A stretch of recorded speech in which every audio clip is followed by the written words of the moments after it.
최고의 시인 윤동주의 인생은 극심한 상실의 연속이었습니다. 그는 중조 할아버지 때부터 조국을 떠나 두만강 건너편에 있는 만주 땅, 북간도라고 불렀던 그곳에서 나고 자랐습니다. 그는 우리와 같은 이민자 출신이었습니다. 그가 태어나기 7년 전 이미 한일 합병을 통해서 우리 조국은 일본에게 빼앗긴 상태였습니다. 어릴 적 공산주의자들의 테러로 인해 그는 만주의 고향 마을, 명동마을입니다.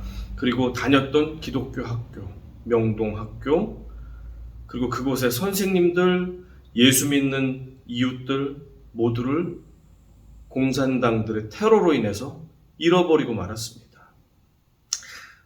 평양의 숭실중학교로 편입했던 윤동주는 그곳에서 신사참배를 거부한 이유로 학교가 강제 폐쇄당하는 일을 겪게 되면서 또 한 번 학교를 잃어버리게 되었습니다. 그의 롤 모델이었던 선배 시인들이 친일과 변절로 변해버리자 그는 선배 시인들도 잃어버렸습니다. 연희전문학교, 오늘날 연세대입니다. 그곳에 입학해서 본격적인 시 집필을 시작했지만 1940년 강제로 창씨 개명을 당합니다. 그래서 그는 조상들이 물려주었던 성과 이름도 잃어버립니다. 나라와 고향과 학교와 이웃과 선생님들과 선배 시인들 그리고 자신의 이름, 모국어까지 자신이 가장 중요하다고 생각하는 거의 대부분의 모든 것을 빼앗기고 잃어버린 윤동주의 그 심령이 얼마나 가난했겠습니까? 얼마나 애통했겠습니까? 그는 너무 낙심이 되어서 14개월 동안 시 쓰는 것을 멈추고 절필을 합니다. 얼마나 고통스러웠을까요?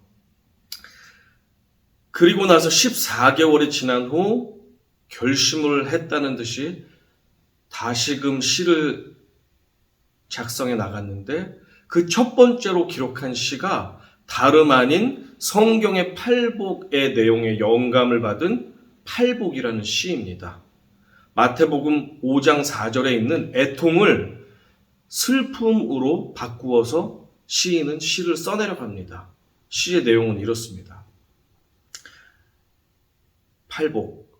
슬퍼하는 자는 복이 있나니, 슬퍼하는 자는 복이 있나니, 슬퍼하는 자는 복이 있나니, 슬퍼하는 자는 복이 있나니, 슬퍼하는 자는 복이 있나니, 슬퍼하는 자는 복이 있나니, 슬퍼하는 자는 복이 있나니, 슬퍼하는 자는 복이 있나니,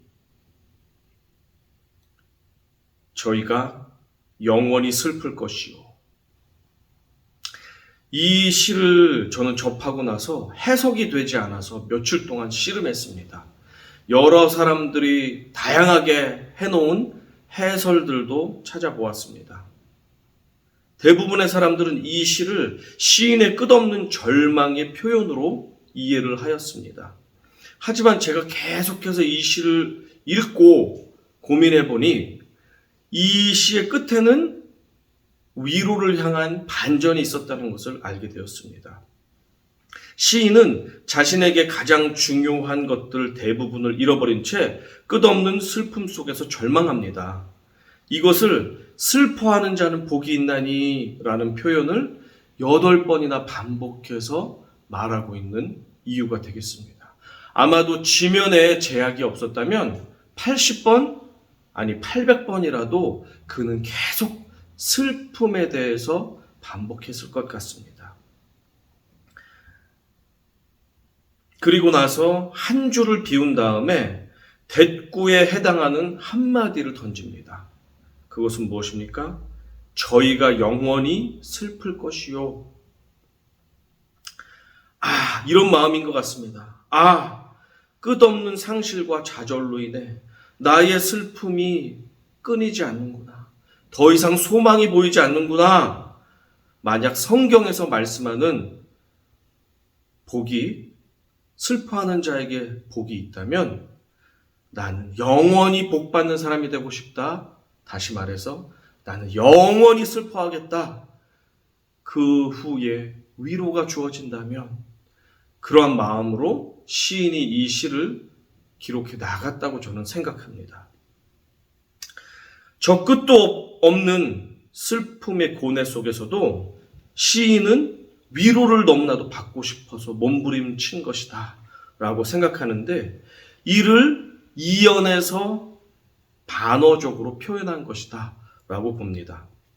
왜냐하면 지금 보시는 화면처럼 팔복의 육필 원고, 자필로 쓴 원본의 원고가 있습니다.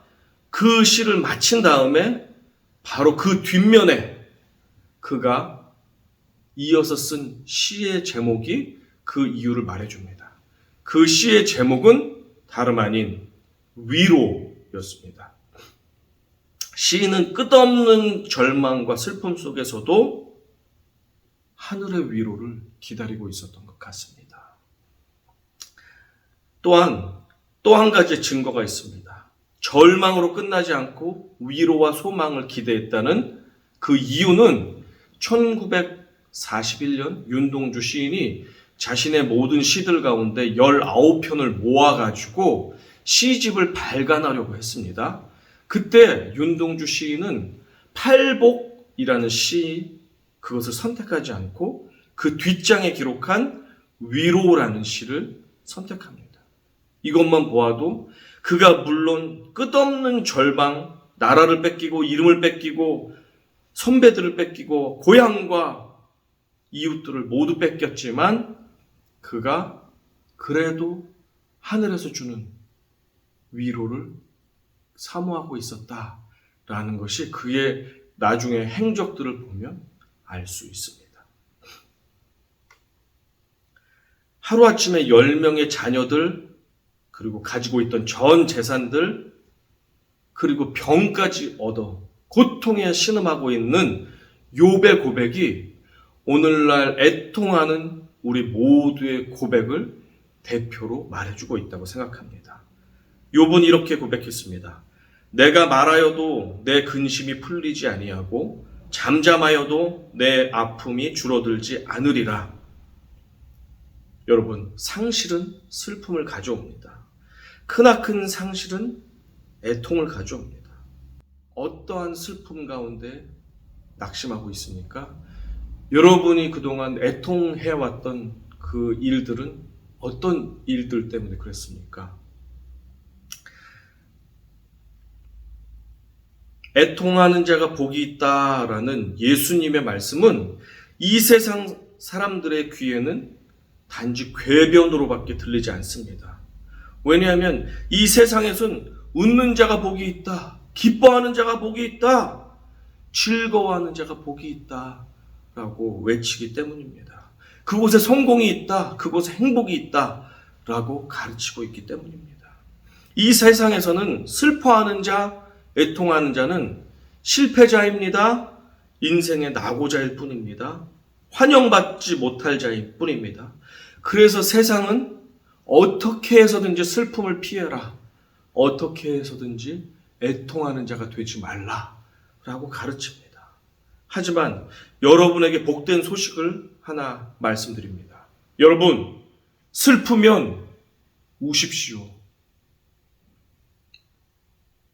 인간은 태초부터 기쁘면 웃고 슬프면 울도록 그렇게 설계되어 되어 있었습니다. 슬플 때 울 수 있어야 눈물이 단비가 되어서 메마르고 찢겨진, 갈라진 우리의 심령을 촉촉히 적심으로 새로운 소망의 씨앗이 비로소 자라날 수 있다는 사실을 기억하시기 바랍니다. 여러분, 이제부터 슬프면 주님 안에서 우시는 복된 성도님들 다 되시기를 주님의 이름으로 축원합니다. 아멘.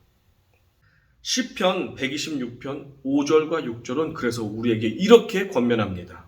눈물을 흘리며 씨를 뿌리는 자는 기쁨으로 거두리로다. 울며 씨를 뿌리러 나가는 자는 반드시 기쁨으로 그 곡식단을 가지고 돌아오리로다. 그래야만 진정한 치유와 회복이 싹을 틔워 소망의 열매를 맺을 수 있습니다. 뿐만 아니라 여러분, 우리 주변에 상실과 낭망함으로 애통해하는 자가 있습니까? 그렇다면 여러분이 그들의 위로자가 되어 주십시오. 제발 부탁드리는 것은 누군가를 위로한다고 하면서 가르치고 지시하고 강요하면서 내 방식대로 해야 네가 마음이 편해지고 문제가 해결되고 위로받는다 라고 가르치지 마십시오. 강요하지 마십시오. 마음이 아픈 사람들에게 이러라 저래라 하는 것은 어떠한 좋은 말을 해도 그것은 위로가 될 수 없습니다.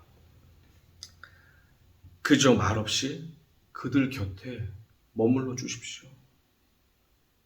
그들의 마음을 읽어주시고 공감해 주십시오.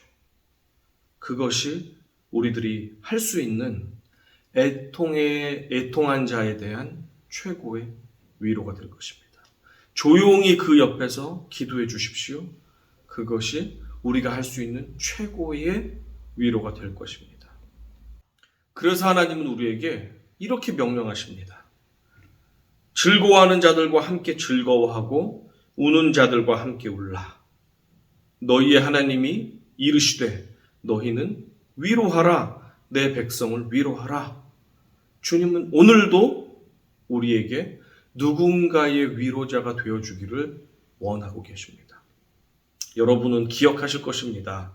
누군가 나를 위로해 주었던 그 사람이 만약 나와 같이 동일한 아픔을 겪고 있는 사람이라면, 또는 나보다 더 큰 아픔과 고난을 이미 잘 이겨내고 견뎌서 승리한 사람이 나를 위로해 주고 있다면, 그 사람의 한마디의 말이, 그 사람의 한 번의 따뜻한 포옹이 얼마나 큰 위로를 가져다 주는지 여러분은 이미 경험해 보셨을 것입니다.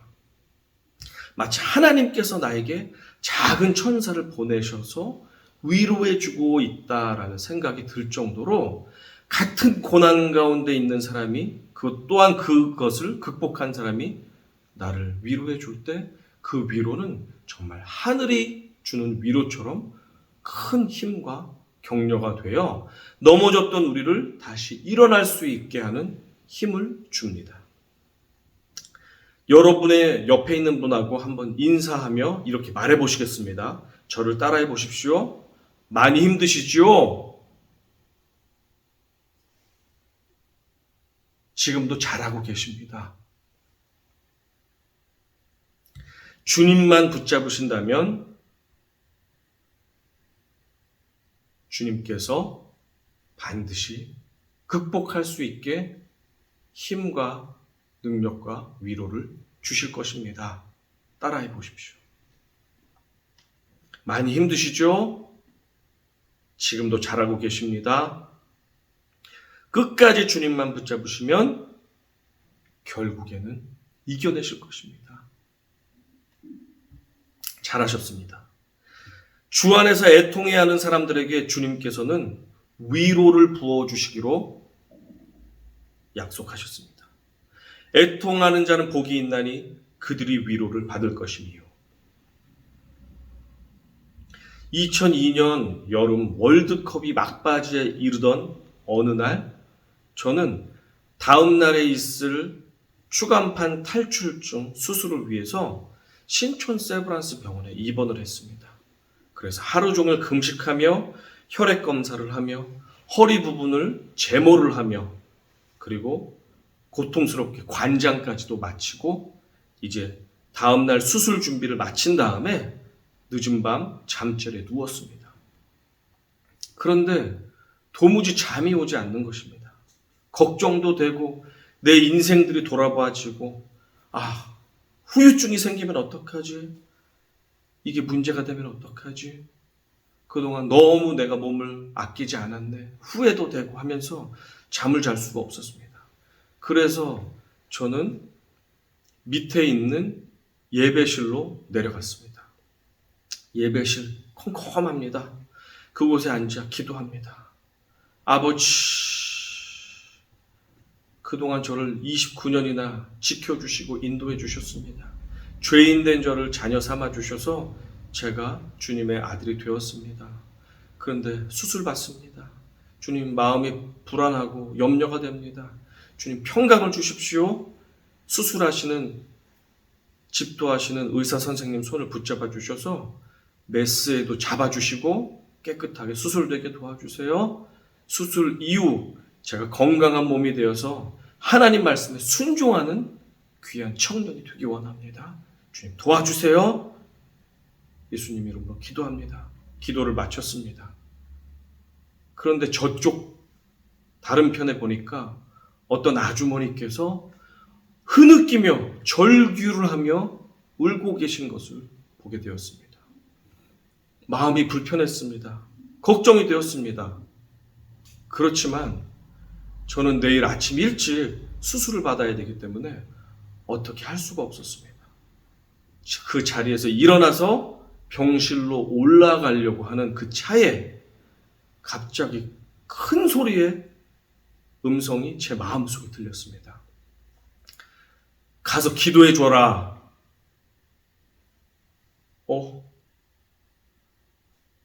저는 이해할 수가 없었습니다. 다시 자리에 일어나서 병실로 올라가 잠을 청하려고 자리를 일어나려고 하는 순간 다시 소리가 들렸습니다. 가서 기도해 줘라. 네가 가서 기도해 줘라. 당황되었습니다.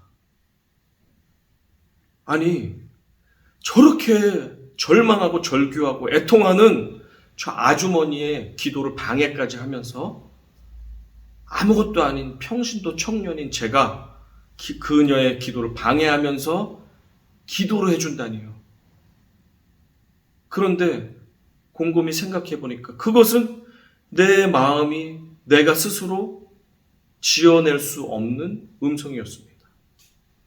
그것은 사단이 저에게 준 음성일 수가 없었습니다. 고통받는 자를 위해서 기도해 주라? 사단은 결코 그런 요청을 하지 않기 때문에 그렇습니다. 어쩌지? 저 사람이 내가 접근하면 이상하게 생각할 텐데, 무례하게 생각할 텐데 걱정이 되었지만 이내 이런 마음이 드는 것이었습니다. 너가 조금 전 기도하면서 순종하는 청년이 되겠다고 그렇게 기도하지 않았니? 가서 기도해 줘라. 하나님이 나에게 말씀하시는 것인가 보다. 결국엔 순종하였습니다. 떨렸습니다. 울고 절규하는 저분의 기도를 방해해야 되는 그 마음이 불안하고 염려가 되었습니다. 하지만 조심스럽게 순종하는 마음으로 찾아갔습니다. 저기 잠시만 죄송합니다. 제가 아주머니를 위해서 기도해드려도 될까요? 아니나 다를까 이 아주머니는 저를 경계하며 인상이 굳어져서 쳐다봤습니다. 그게 다른 게 아니고 제가 아주머니 위해서 기도해드리고 싶습니다. 기도해드리고 싶다는 말에 이 아주머니 경계했던 그 얼굴이 환하게 펴지면서 마치 천사를 만난 것과 같은 얼굴을 제게 보였습니다. 어떤 일 때문에 그렇게 간절히 기도하셨어요? 그녀는 대화를 시작합니다. 저쪽에 앉아있는 저 여자애가 제 딸입니다. 병원에서는 저 아이에게 더 이상 해줄 수 있는 치료가 없대요. 그래서 너무 낙심이 되어서 이렇게 의지할 곳이 하나님밖에 없어서 기도하러 나왔는데 기도도 나오지 않아서 이렇게 울고 있었습니다. 그 아이는 초등학교 2학년 지연이라는 여자아이였습니다. 환자복을 입고 엄마와 떨어져서 힘없이 앉아있는데 그 아이의 머리에는 머리털이 한 올도 남아있지 않았습니다.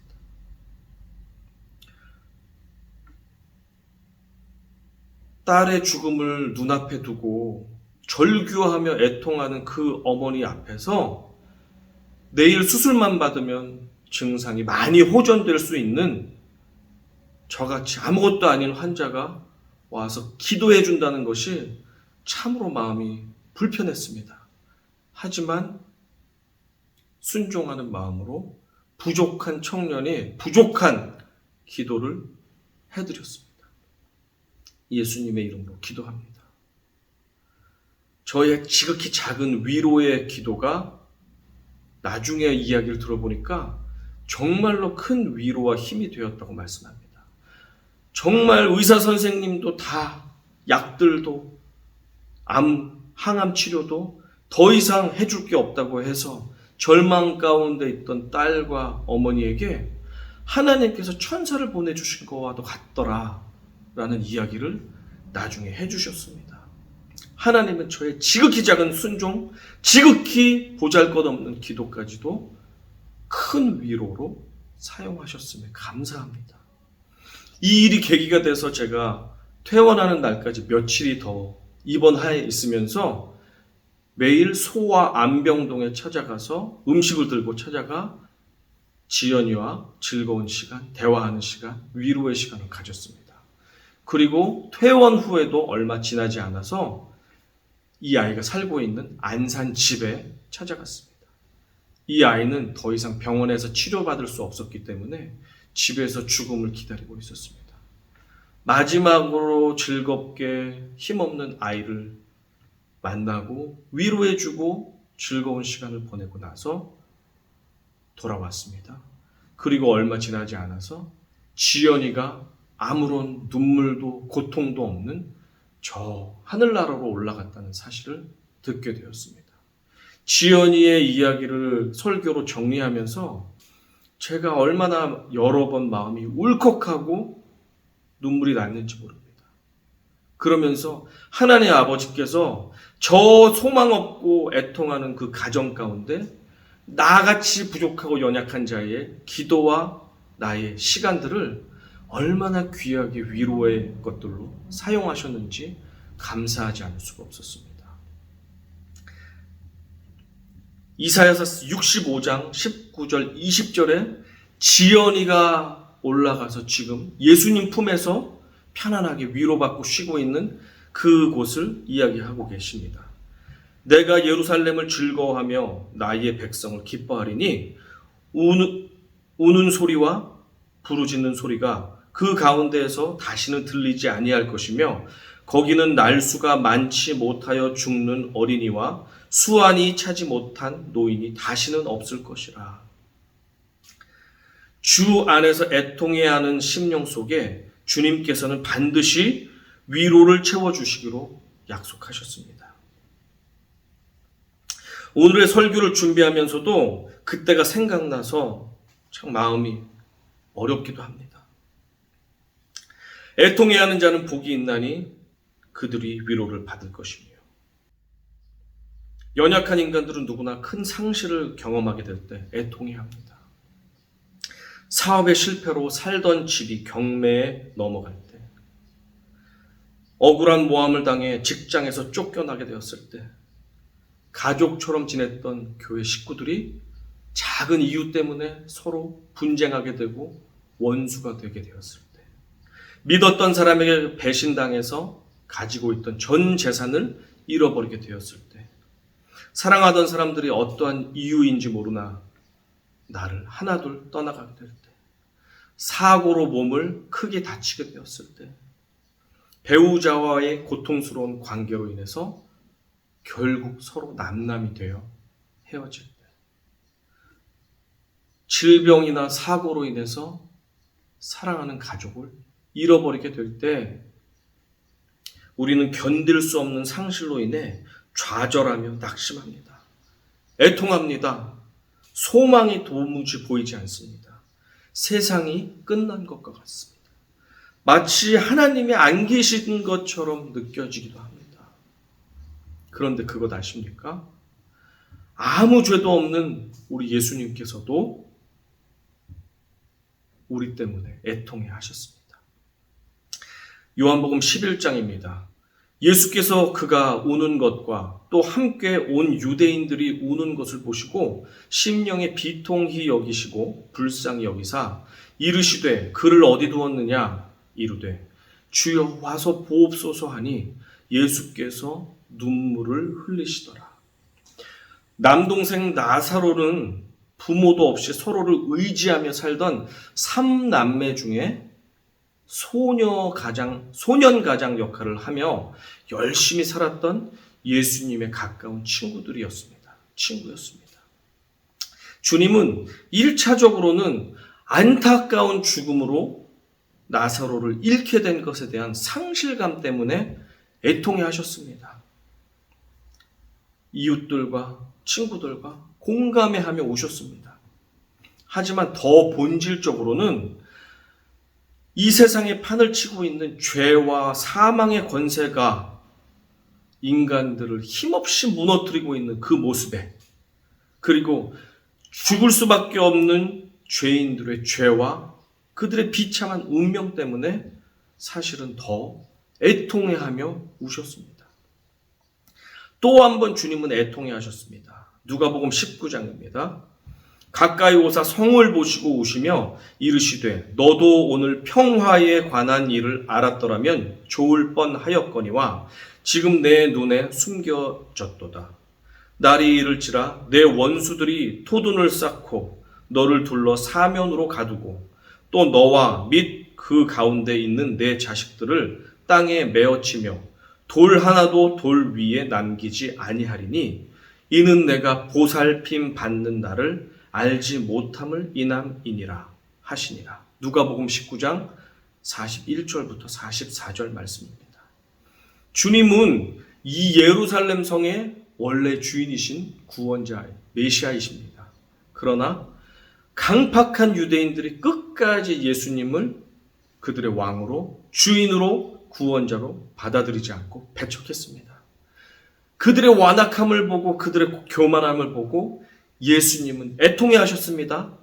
더 나아가서 그들은 예루살렘 성이 영원히 영광스럽게 있을 줄로 알았지만 예수님 눈에 보기에는 예루살렘 성은 불과 40년 뒤에 로마 장군 티투스에 의해서 돌 하나 남김없이 와르르 무너지고 자신들의 백성들이 불순종과 교만함 때문에 처절하게 무수한 사람들이 찢겨 죽이고 불에 태워 죽이고 찔려 죽이고 던져 죽이는 그 비참한 모습을 예수님은 이 자리에서 예루살렘 성을 보며 미리 보고 애통해 하셨습니다. 우리의 불순종과 죄악 때문에 주님은 애통해 하셨습니다. 그래서 우리에게는 이런 애통이 필요합니다. 다윗이 범죄하고 나서 회개했던 그 애통이 우리에게도 필요합니다. 우슬초로 나를 정결하게 하소서. 내가 정하리이다. 나의 죄를 씻어 주소서. 내가 눈보다 희리이다. 다시 고백해 볼까요? 우슬초로 나를 정결하게 하소서. 내가 정하리이다. 나의 죄를 씻어 주소서. 내가 눈보다 희리이다. 저와 우리 모두는 주님이 우리 각자를 바라보시며 우리의 회개하지 않는 죄악, 교만한 죄악, 남들을 미워하고 원망하고 욕망에 사로잡혀 있고 사랑하지 못하는 우리의 죄악들을 먼저 회개하시기를 원하시며 애통해 하십니다. 주님이 애통해 하시기 전에 우리가 먼저 우리 자신을 돌아보며 우리 안에 너무나도 끔찍한 그 죄악들, 그것으로 인해 우리가 하나님의 원수가 되어 주님을 대적하며 오늘도 여전히 죄악을 회개하지 않고 우리의 죄악으로 인해서 예수 그리스도를 십자가에 못 박고 있다는 사실로 인해서 우리가 애통해 하기를 바랍니다. 더 나아가서 우리는 이 세상의 불공평함들, 죄인들이 승리하고 탐심이 우세하고 약한 자들이 짓밟고 정의가 쓰러져 있고 불의가 득세하고 있는 이 세상에 만연한 죄악들, 그것들로 인해서 애통해야 할 수 있는 예수 그리스도의 마음도 갖기를 원합니다. 애통하는 자는 복이 있나니 그들이 위로를 받을 것이니요. 나사로를 너무나도 사랑하시며 애통해 하셨던 예수님께서는 나사로를 기적적으로 살려주셨습니다. 나사로야 일어나라. 나오라. 나사로가 살아나는 것을 보고 그곳에 있던 모든 사람들은 예수 그리스도께서 하나님이시고 구원자이시고 천국의 주인이심을 분명히 깨닫게 되었을 것입니다. 하나님께 영광을 돌리게 되었을 것입니다. 그리고 나서 얼마 지나지 않아서 예수 그리스도께서는 자신이 말씀하신 대로 십자가에서 고난당하시고 죽으셨습니다. 그리고 부활하신 이후에 천국에 올라가셨습니다. 시간이 지났습니다. 나사로도 결국엔 병이 들었든 나이가 들었든 정말로 다시 죽었겠죠. 만약에 나사로가 죽었습니다. 그의 누이들이 살아있다고 해보았을 때 마리아와 마르다 그리고 동네 사람들이 나사로가 처음 죽었던 것과 같이 그렇게 애통해하며 처절하게 울었을까요? 이번에도 그렇게 비참하게 울었을까요? 저는 그렇게 생각하지 않습니다. 이미 나사로가 죽었지만 눈물과 고통이 없는 저 천국에 예수님 품에 가 있다는 사실을 그들은 알았기 때문에 그들은 오히려 기뻐하며 감사하며 천국 환송 예배를 기쁘게 드렸을 것이라고 저는 생각합니다. 애통하는 자는 복이 있습니다. 그들이 하나님의 위로를 받을 것이기 때문입니다.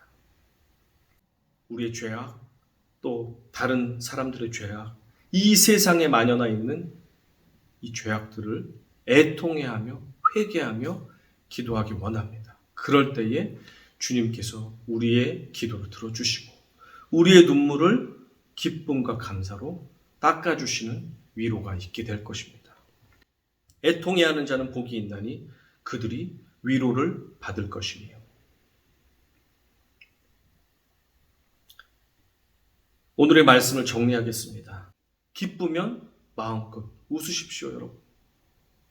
그러나 슬픈 일을 당한다면 우십시오. 슬퍼하십시오. 애통해 하십시오. 주 안에서 애통하는 자가 복이 있습니다. 왜냐하면 주님께서는 이 땅에서든 하늘나라에서든 반드시 우리를 위로해 주실 것이기 때문입니다. 눈물로 씨를 뿌리는 자는 기쁨으로 반드시 돌아올 것이라고 말씀하셨습니다. 우리 주위를 한번 돌아보시겠습니까? 가끔씩은 주위를 돌아보며 누군가 애통해하고 있다면 여러분 생각해 보십시오. 하나님은 우리 중에 누군가가 그와 그녀에게 찾아가서 위로자가 되어주기를 원하고 계시다는 사실입니다. 하나님께서는 친히 애통하는 자에게 성령을 부어주셔서 한없는 위로를 부어주시며 우리의 마음에 상한 것들을 성령의 연고로 발라주시며 깨끗하게 고쳐주실 수도 있습니다. 지금도 그렇게 하고 계십니다. 하지만 또 한편에서는 하나님의 사람들을 부족하고 연약하지만 애통하는 사람들에게 보내셔서 그들의 위로자로 작은 천사로 보내주시기를 기뻐하시는 분이 우리 위로자 하나님이시라는 사실을 기억하시기 바랍니다. 지금 내가 슬퍼하고 있는 이유가 무엇입니까? 혹시라도 우리가 세상에서 자랑했던 것을 잃게 됨으로써 애통하고 있다면, 아니면 남들이 누리고 있고 가지고 있는 것을 내가 충분히 누리고 가지지 못하기 때문에 슬퍼하고 애통하고 있다면 그것은 세상의 슬픔이고 세상의 애통입니다. 세상 사람들과 동일한 애통에는 하나님의 위로가 약속되어 있지 않습니다. 하지만 하나님의 심판은 약속되어 있다는 사실, 기억하십시오. 우리가 죽게 되었습니다. 그리고 죽음에서 눈을 떴을 때 심판장이신 예수님께서 내가 너를 도무지 모르니 너는 너의 죄악을 벌을 달게 받아라 라고 선언하신다면 얼마나 끔찍하겠습니까? 바라고 원하기는 우리가 더 이상 세상 사람들이 슬퍼하고 애통하는 그 이유 때문에, 세상의 행복을 갖지 못했다는 이유 때문에 우리가 애통해야 하는 어리석은 자가 되지 않기를 간절히 축원하며 소망합니다. 우리는 하나님께서 원하시는 그 애통의 사람들이 되어야 될 줄로 믿습니다. 상실했습니까? 주 안에서 마음껏 슬퍼하며 애통해 하십시오. 하나님께서 우리를 위로해 주실 것입니다. 하나님의 사람들이 주님의 부르심을 받아서 우리를 위로해 주실 것입니다. 그리고 장차 저 천국에 가면 눈물도 고통도 아픔도 없는 저곳에서 주님께서 친히 우리를 안아주시며 큰 위로로, 말할 수 없는 위로로 기쁨과 감사와 찬양과 영광만이 우리 입술에서 올려드리게 되는 그 나라에서 위로받고 찬양하며 영광 돌리는 그 천국 인생을 살게 될 것입니다.